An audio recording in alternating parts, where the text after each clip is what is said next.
So mga par, matapos nga po manalo ni Devin Haney sa naging laban nito kontra kay Brian Norman Jr. para maging ganap na 3 Division Champion, kung saan mga idol, kaagad naman po nag-react ang dating promoter ni Haney na si Eddie Hearn. Ano yan mga boss? Masaya daw siya sa panalo ni Devin Haney, pero kung performance daw ang pagbabasihan mga idol, hindi daw talaga impressive sabi ni Hearn. Yakap at takbo pa rin daw ang galawan, boring pa rin daw ito na fighter. Sa totoo lang daw mga idol, dismayado talaga si Hearn sa galawan ni Haney Boy. Maski si Boss Turkey, ganun din ang kanyang reaksyon dahil magkatabi lang sila nanood ng laban. Maganda na daw ang panimula ni Haney nang pinabagsak nito si Norman. Kaya na daw nito tapusin ang laban, pero mas pinili pa daw nito yumakap at tumakbo. Pero masaya daw si Eddie Hearn sa panalo ni Haney Boy. Hindi niya lang talaga nagustuhan kung paano makipaglaban si Haney at hindi na daw siya magugulat mga idol sakali mawalan ng gana si Boss Turkey kay Haney Boy. Well, ito nga sinasabi natin mga idol, na boring talagang laban ni Haney. Na-hype lang talaga ito mga idol dahil pinabagsak nito si Norman. Pero kung hindi nito pinabagsak ang dating kampiyon, siguradong ulanin talaga ito ng batiko sa lahat ng mga tao.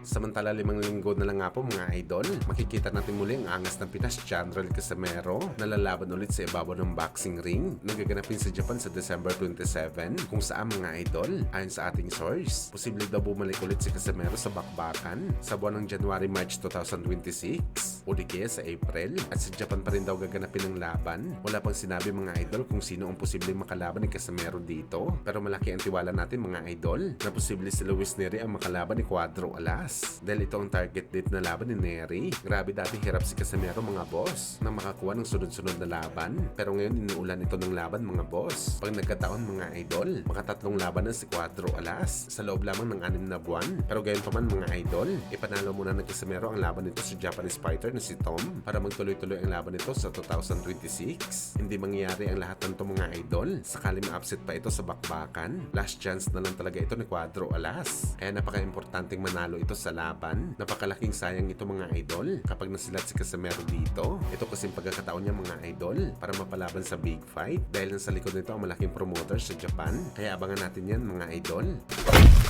Sa kabilang banda naman mga idol, sa magandang balita naman po ang dumating sa pamilya ng ating pambansang hamao Manny Pacquiao dahil nanganak na po mga idol ang asawa ni Jimwell, ang panganay na anak ni Pacman. Opisyal na po lulo si Boss Manny mga idol. Na-report natin to mga boss dahil posibleng dagdag history ito sa record ni Pacman kapag napalaban ito sa world title fight at manalo at maging kampiyon sa edad na 47 anyos. Si Pacman kasi mga idol, ang kauna-unahang boxer na maging world champion na lolo na. Grabe talaga si Boss Manny mga idol. Sa namakmak na record ang susungkitin nito kapag nakasungkit pa ito ng titulo. Bukod sa may apo na si Pacman, siya din ang unang boxer mga idol na naabutan pa ng kanyang anak na naging pro boxer din, father and son duo, kagaya ni Lebron at Bronny James. Kaya ibang klase talagang may tatala ni Boss Manny.